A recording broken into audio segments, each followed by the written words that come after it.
Welcome to Bob Pulte Chevrolet's YouTube channel. Today we're going to be showing you how to connect your smartphone to the Bluetooth settings on your Chevrolet.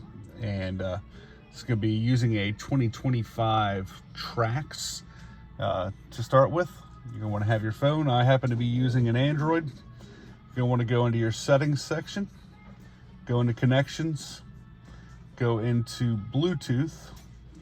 And then you're going to want to go into your settings section on the My Chevrolet connection there screen. Going to be going to phones.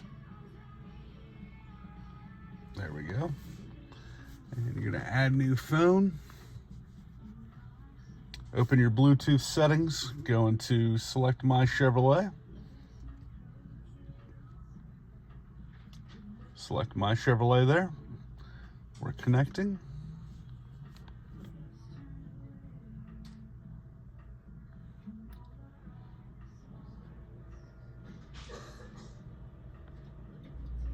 Oh, couldn't connect. You know what? I think I know what the issue is. I am actually connected to, okay, unpair. It's trying to get to my my demo out in the back there. So let's go back here. Let's cancel. Let's start over. Let's add phone. Go into my settings. So we want to do Bluetooth connection. Wait for My Chevrolet to pop up.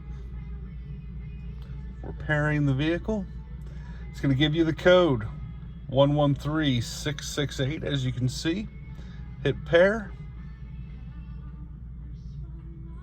And we should be connected here any second. And hit pair up top. Congratulations. You just got to go through, enable third-party information. And this is going to be very similar settings for a smartphone or for an iPhone and Google Pixels. Now we got my Waze popping up, my Libby, everything else. So that is how you connect your smartphone to the Bluetooth in your 2025 Trax. Thank you. And if you have any questions, please feel free to give us a call at 513-932-0303. My name is Michael Smith. I'm the Internet Director. Or if you have any questions, you can always leave a question in the comment section. Thank you and have a great day.